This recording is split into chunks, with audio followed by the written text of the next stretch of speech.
Nestlé's outsourcing issues. Contemporary global markets require companies to seek the best available services to retain and gain competitive advantages through effective customer service.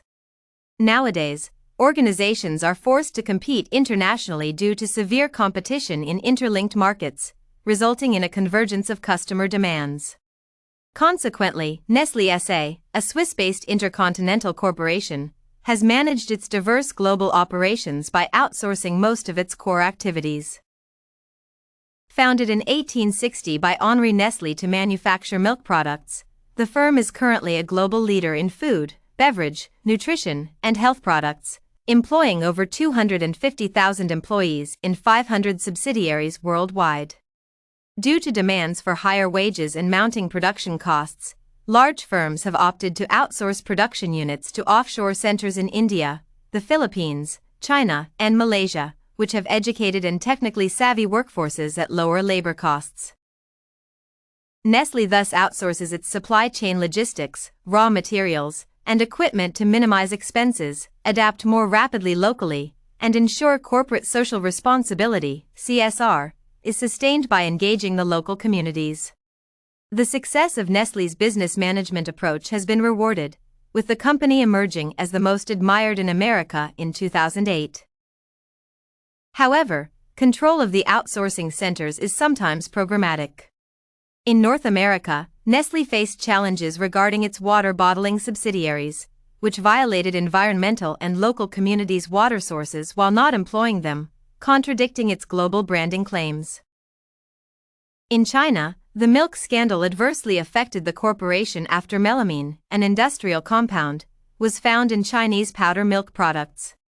Thus, the scandal highlighted the problems with outsourcing in poorly regulated regions.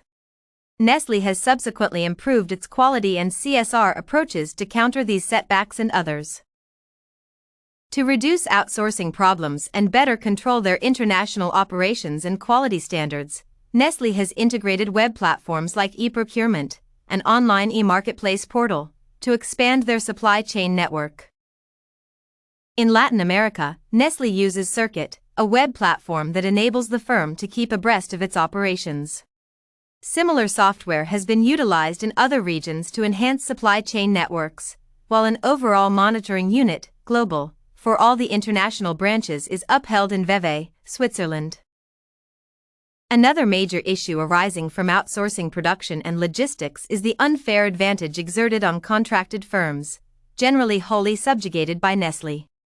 Due to its massive operations and financial muscle, Nestlé is able to optimize its pricing while demanding the utmost quality, hence greatly reducing the margins of the contracted firms using its purchasing power. Nevertheless, the firm is able to settle these issues amicably with the suppliers, thus ensuring continued profitable operations. Contracting or outsourcing raw material production by Nestlé has also spawned labor issues, including the employment of underage children, forced labor, and general poor pay, in addition to a lack of adequate sanitary conditions. Although urged to apply fair trade protocols, Nestlé has been accused of failing to label its products, hence not conforming to required international standards despite being the world's leading food producer. In its defense, Nestlé claims that it is working within the confines of the International Cocoa Initiative, ICI, and the World Cocoa Foundation, which have comparable objectives, as exemplified in the numerous pilot schemes started in Ghana and Côte d'Ivoire, the two biggest cocoa producers. Nestlé has thus aptly utilized outsourcing to enhance its competitive advantage and profitability globally while effectively dealing with issues arising from the approaches. Thus, outsourcing is Nestlé's continued operations internationally. Outsourcing, though profitable to international corporations, still invokes ethical and integrity issues with local communities and suppliers, who are adversely exploited by conglomerates.